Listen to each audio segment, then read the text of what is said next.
Crosscuts.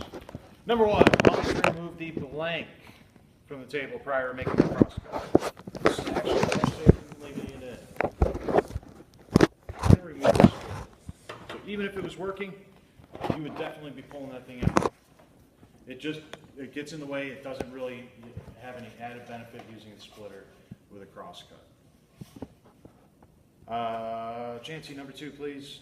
Set the blank on the miter gauge prior to turning the saw on. Thank you. What can we set on this? Miters. Miters. What is a miter? An angle. So we're going to set the angle. So we can adjust that right here. We also should probably check it every time we use this too. So that is right there. And to square the miter gauge, take your square. What kind of square is this one?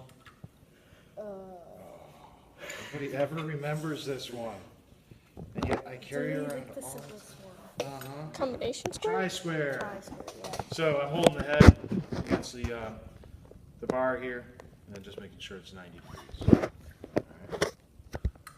And I just tighten with the little thumb screw there.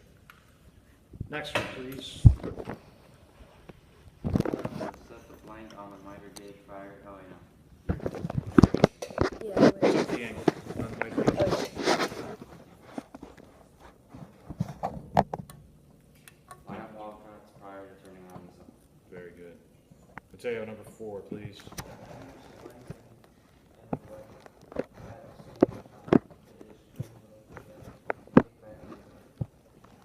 You are never going to use the fence and the miter gauge at the same time.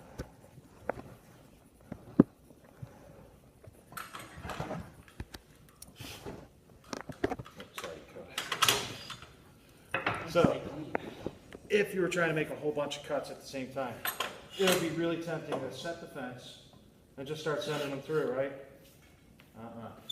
What happens is it ends up binding up in there. What happens when that thing binds in there?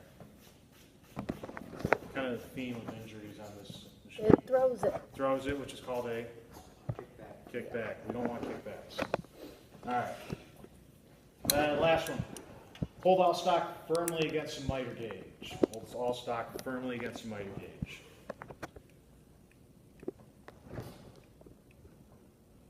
Is there machines in this room that are more efficient at doing crosscuts? Oh yeah, definitely.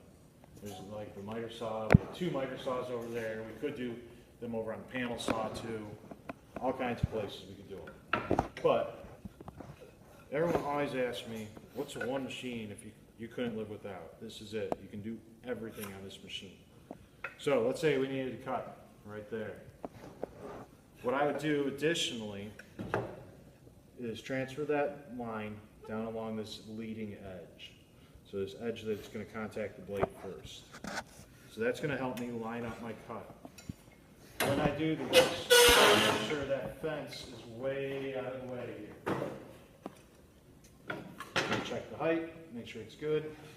Now, before I do any crosscut on here, I need to make sure we move that table back, because otherwise that bar hits it.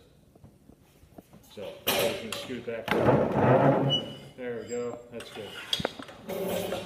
So I will line my cut up like so. I'm going to squeeze right here. My other hand's going to go on the handle.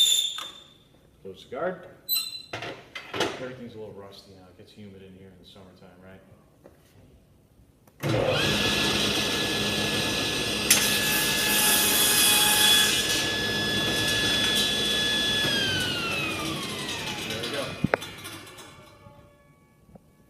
Way back in the day, guys, we didn't have a microscope in school. We had to do our crosscuts on the tables, old-fashioned. Right? It works. So you're nice and square.